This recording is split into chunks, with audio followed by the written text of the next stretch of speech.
Say you are a beekeeper based in Corvallis, for example. You go click Corvallis or you click at least a Willamette Valley. When you see you have an orange pollen that is coming in June.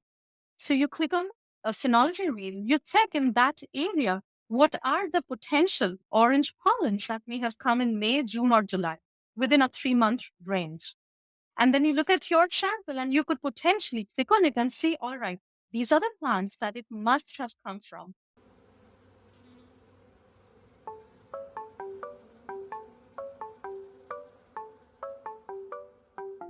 From the Oregon State University Extension Service, this is Pollination, a podcast that tells the stories of researchers, land managers, and people like you who are making bold strides to improve the health of pollinators. I'm your host, Dr. Adoni Malathopoulos, Associate Professor of Pollinator Health in the Department of Horticulture. Beekeepers often think about nectar flows. Nectar flow is a period of time when nectar from plants becomes so abundant that the bees start to accumulate it in their combs, resulting in the production of a surplus that many of us know is honey. But there's another floral resource that honeybees collect, pollen, that is a little bit harder for beekeepers to get a handle on. For one thing, the amount of pollen entering a colony doesn't appreciably add to the weight of the colony in the same way that nectar does. For another, as the source of nutrients for the developing larval bees, it's never quite clear how much pollen is enough. To help us get a handle on the problem of understanding pollen flows, I am welcoming back Dr. Priya Chakrabarti Basu. Dr. Chakrabarti is an assistant professor at the Department of Agricultural Science and Plant Protection at Mississippi State University. Many of our listeners will remember her from her time as a postdoctoral fellow at Oregon State University and know she has a deep interest in bee nutrition, as the OSU Honeybee Lab is a real leader in bee nutrition. She has kept that tradition going as she's moved to Mississippi. In this episode, we hear about a new initiative in her lab to develop a national pollen phenology wheel, which will help make pollen flows a lot less mysterious, as well as some tips on how you can get involved with adding to this phenology wheel. So let's get ourselves dusty with pollen this week on Pollination. Well, welcome back, Dr. Chakrabarti, to Pollination. I can't remember how many times we've had you on, but I think you have like one of the most popular episodes here on the podcast. So welcome. Thank you so much, Dr. Melatophone. It's amazing to be back, and thank you for inviting me back. Everybody loves hearing from you. And today I was excited you made a quick trip through the Pacific Northwest were able to visit. And during that trip, I learned a little bit about a project that you have ongoing in Mississippi that you're looking to expand on pollen. And I mean, it's fascinating to me because as beekeepers, we pay so much attention to the honey flows, how many pounds per day are coming into the colony. But pollen flows, I think, are a little more mysterious. So let's just back up. What do we know about the main pollen flows, both in Mississippi, but also here in the Pacific Northwest? What are some of the pollens that come in of large quantity that we should be watching for? I think you're spot on that we really understand, or rather, we really try and make sense of the nectar flows in the landscape because, of course, producing honey, it's more concrete and you can actually put a value to it. But when it comes to pollen, the brood in the colony, it needs a ton of pollen to be able to grow, and the colony needs pollen to expand overall. So understanding the pollen flow in an area is very important for a lot of different reasons. Yes, I love the way that you put it there. The honey, we know the value of it, but the value of that pollen coming in is a little bit more little harder to resolve. true, true. It's kind of a little hard to put a metric on it, but pollen in the long run is as important for the colony as is honey because pollen provides the important protein, lipids, fats, minerals, phytosterols, so many different types of macro and micronutrients that pollen provides to the colony. That is certainly needed by the developing larvae.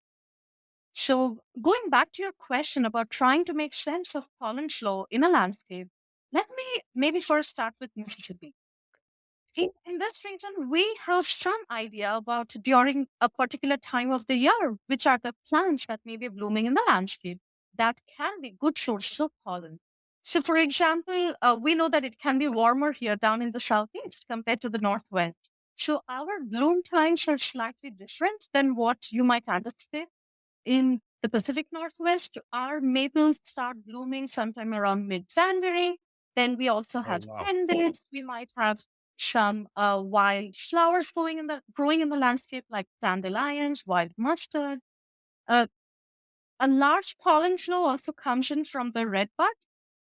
But interestingly, a lot of the flowers that bloom here throughout the year, they can provide both pollen and nectar to the bees. Back in the Pacific Northwest, I would say because it is a little bit colder than what we see here in Mississippi, most likely the first pollen comes in from hazelnut. Oh, yeah. Probably around, I would say, the first 2 weeks of February. You might correct me on that.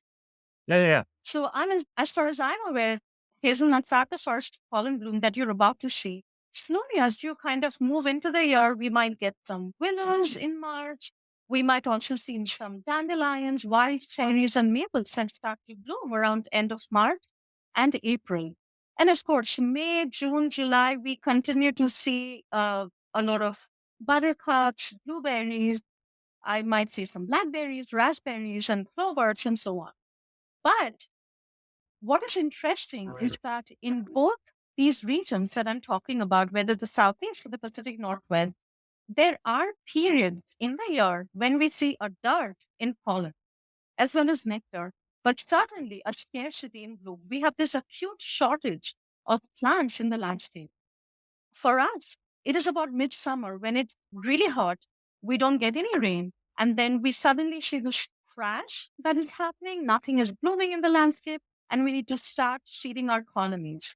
When I was there back in Corvallis in Oregon, when I was a postdoc there at Oregon State, I remember seeing this intense dearth towards the end of summer, peak summer, end of summer. Is it the same still now? Because I haven't been back there in about 2.5 years other than, just occasional trips. Do you still see that summer dirt?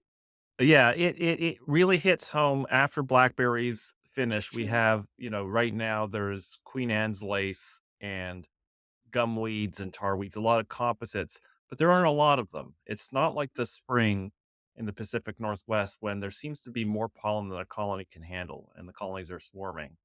Now it seems like the balance is a little bit more, they're really struggling to bring in what they need, I think. Absolutely. And it was the same for us until about a month ago when we had no rain for many days straight at a time. There was nothing that was blooming. And we actually saw a brood break in our research apiary this year, and we had to feed them some protein supplements. Now that with a bit of rain that came in, we see the colonies bringing in some pollen. A lot of it can also be crepe myrtle from our campus because our research apiary is Uh, situated on campus. So a bit of that pollen is also crepe myrtle. But we certainly see these ebbs and flows in pollen as much as we see in nectar, which is why it is really important that we understand a bit of both because they are both equally important in the colony. well, it raises the question of how do we measure these flows? I know you can trap pollen and I guess you could weigh the amount coming in, but that doesn't tell you what plants there, you were talking about all of these plants of importance. It doesn't tell you where they're coming from. So walk us through the method that you have in this pollen phenology wheel project. How are you getting the data? How do you work this through? How do you kind of get pollen and figure out where it's coming from? How does that happen? Before I answer your question, and that's a great question, I just wanted to give a bit of context that to identify plants from mixed pollen samples, what we call as forbicular pollen. These are the pollen samples that honeybee foragers, they are collecting from the landscape. They are bringing it into the colony. We can place a pollen trap at the hive entry, and then the trap sort of collects all of this forbicular pollen from the honeybee's hind legs. So looking at these mixed pollen loads, There are at least many ways that you can identify the plants in these pollen samples. One would be a molecular method, which is based on DNA metabarcoding. It's certainly expensive. Sorry, DNA meta barcoding? What on earth DNA is that? metabarcoding. So there are some labs that do offer this service, or they have recently started offering this service. It is certainly expensive, needs an established pipeline for processing the samples, and it is cool. What we So it's kind of like you have there's a library of different plant DNA, and I guess you take the pollen and you somehow use the magic and line them yes, up? uh, uh, yes, that would be a great way of looking at it. I would say yes, absolutely. Okay. But we do, on the other hand, is not DNA metabarcoding. I honestly look at this Pollen Phenology Wheel project as one of my two lifelong databases that I want to continue to work on. So I want us to be able to have more collaborators and more volunteers to help us collect pollen, and perhaps in the long run, train more and more people to be able to identify pollen or process pollen samples to streamline the process. This is something that a lab can simply take up and continue to be able to do this with minimal resources. It can also be something that a beekeeper with very minimal resources going through our phenology wheel dataset could also try and identify from minimal resources in his house or in their home. So what we are doing is we are using a procedure called acetolysis. And this involves using a stain, a dye, mixed with acid and a few other chemicals that sort of strips away the outer coat of the pollen grain. So when you're steaming it through this chemical process, it essentially helps you identify visually. So we take pictures under the microscope and we are building onto this data set. So it helps us identify the pollen grain, at least the family, and sometimes genus and species. So what we are doing is we have these mixed pollen loads that we are collecting, and I must say that we have a number of volunteers as well as a number of collaborators on this project. Dr. Pierre Lau, who's at USC Stoneville in Mississippi, he's one of my collaborators on this project currently. And I'm hoping that we are going to get more hands on board. Oh, So and what we are it's worth mentioning if you are interested as a listener going deeper into this doing. dive on, identifying species from pollen, we have the podcast with Pierre Lau from a couple years ago, that people can check out. Sorry to interrupt, but keep going. No, all good. And I know you and I, we spoke, so potentially we are also going to start working on some PNW pollen sets together. And Dr. Ramesh Savili, who's also at Oregon State University, he and I, we are also partnering to expand this project. So what we're doing is we have these mixed pollen loads, and I have to say, I have some amazing students in my lab. My students and technicians, they have more patience than I do, and they have a better eyesight than I do.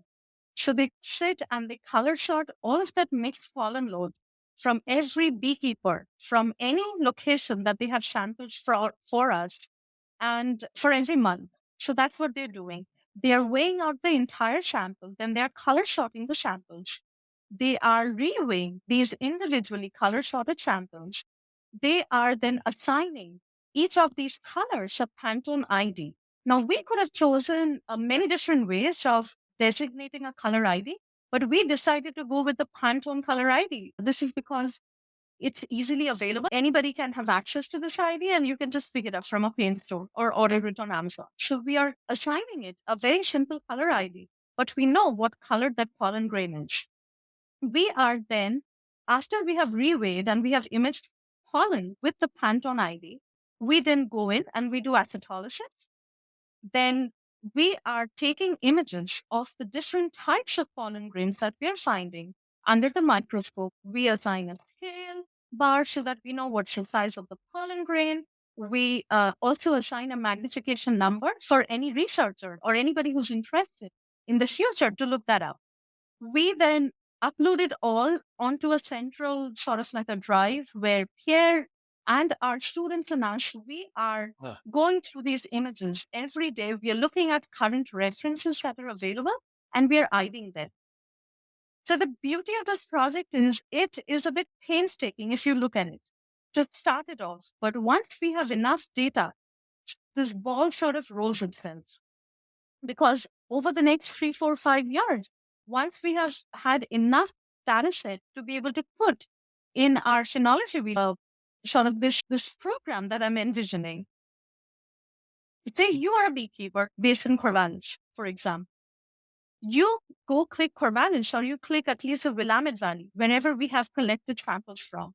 If Yeah. you're looking at the technology wheel, you click on that and you check your hive and you see you have an orange pollen that is coming in June.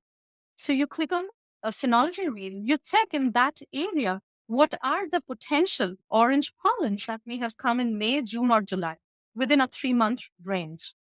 And then you look at your sample and you could potentially click on it and see, all right, these are the plants that it must have come from, or it probably came from because it's in the same area around the same time frame. And the pollen looked very similar to this. In addition to not only just identifying the pollen, we are also looking at the protein and the lipid content of the pollen. So that will also give us an idea on the nutritional quality of this pollen, which is an additional value to a lot of beekeepers because we really want to understand the nutritional quality as well as the quantity that is available in the landscape. There is one thing that I should mention, just because this one particular hive is bringing in pollen from, say, plant XYZ. It doesn't mean that plants ABC are not blooming in that landscape. Right. But but what we are hoping is that the more we can sample throughout the year and the more locations we have in every region, the more number of hives that our volunteers are trapping pollen from, the more data set that we'll have generated. And the more we can follow this through.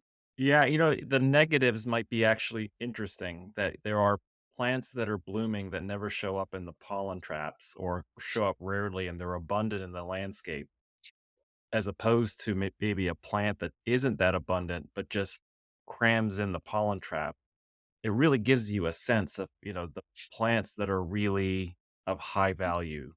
I was Mhm. thinking in terms of if you're a beekeeper and you have property and you want to supplement it and you think, "Oh, this is a good plant." I guess by using the phenology wheel, you'll be able to really, sort through the options at that time of year and get a sense of Uh, what really is, you know, because, I've done this before where I clip an anther and I try to see how much pollen is on it, but it doesn't really give me a good estimate of their ability to collect it, how long it persists, how many weeks it goes for. All of this, I guess, can be answered. Absolutely. And one thing that we have requested our beekeeper volunteers that if it is possible, they continue to track for us once every month for at least 2 or 3 years. And we switch the week that we are trapping. So it doesn't matter if it's cold and the bees are not going to bring anything in. We still put in a pollen trap. As long as it's not raining, we only trap for once and it's region dependent. Some of my Florida beekeepers who are participating in this project, they can only trap for 24 hours or less because in those regions it is so humid. The pollen Uh, becomes wet very quickly.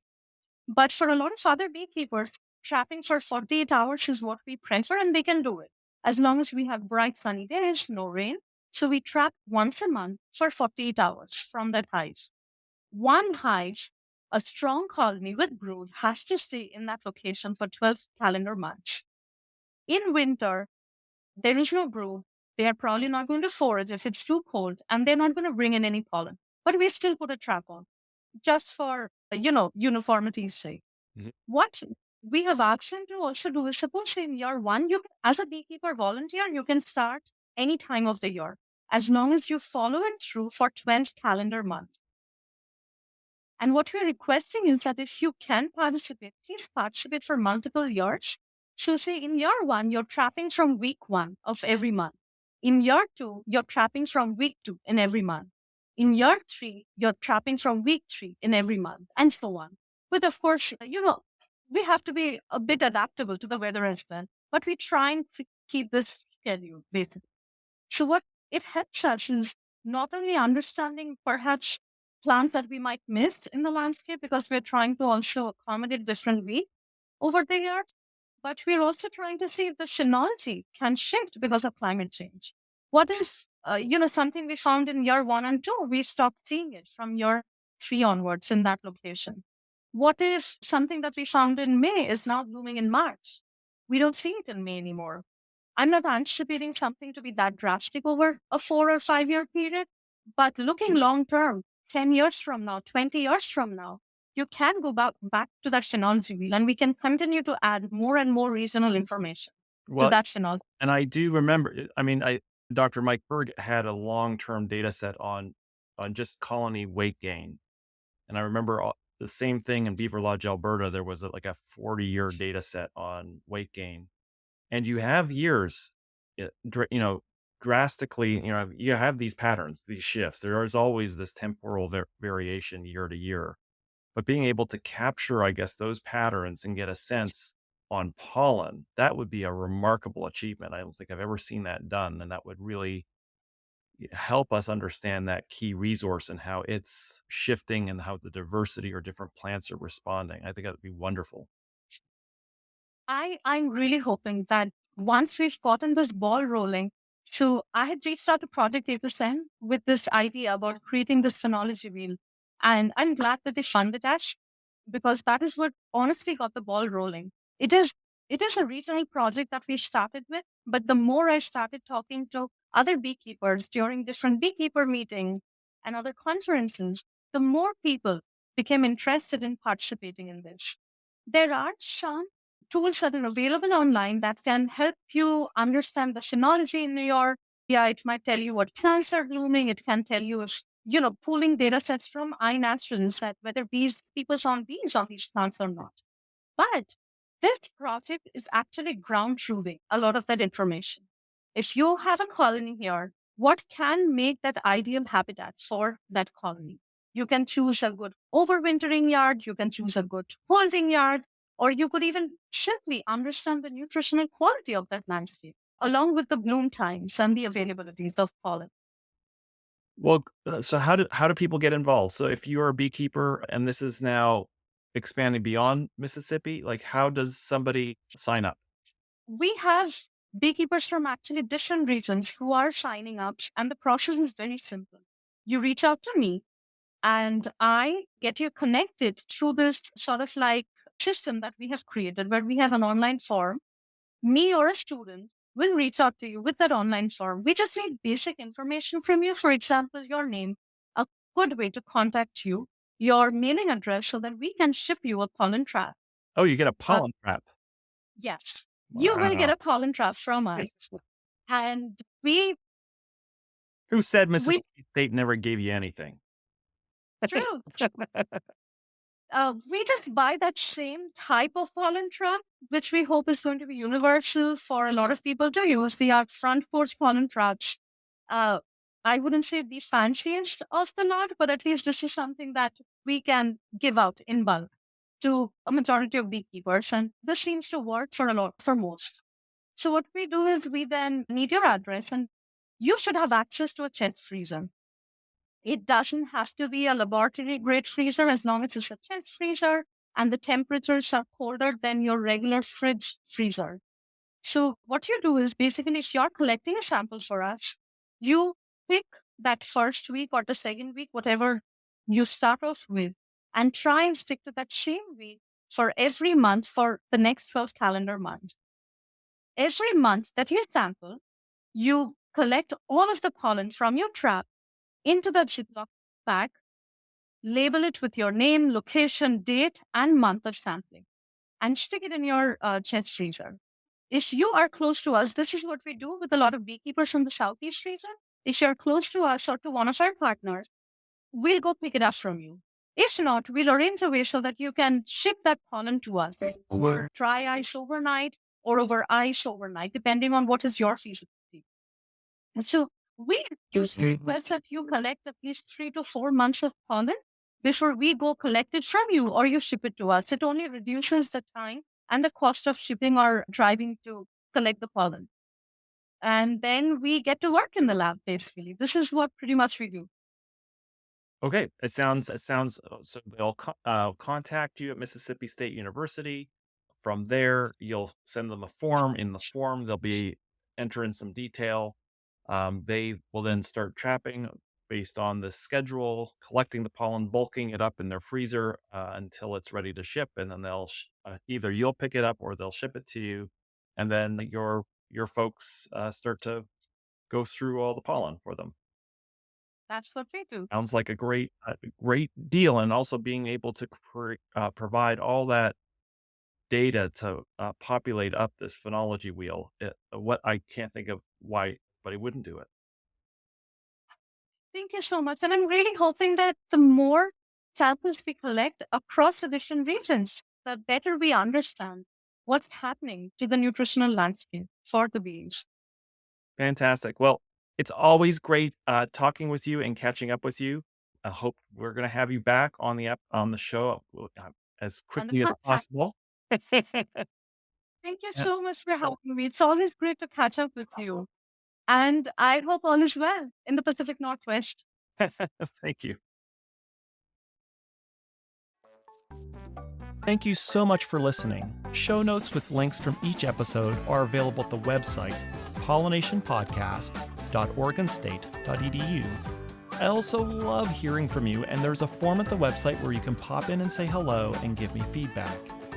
If you want to support the show, remember to leave a rating on iTunes, Spotify, or whatever podcast mothership you use.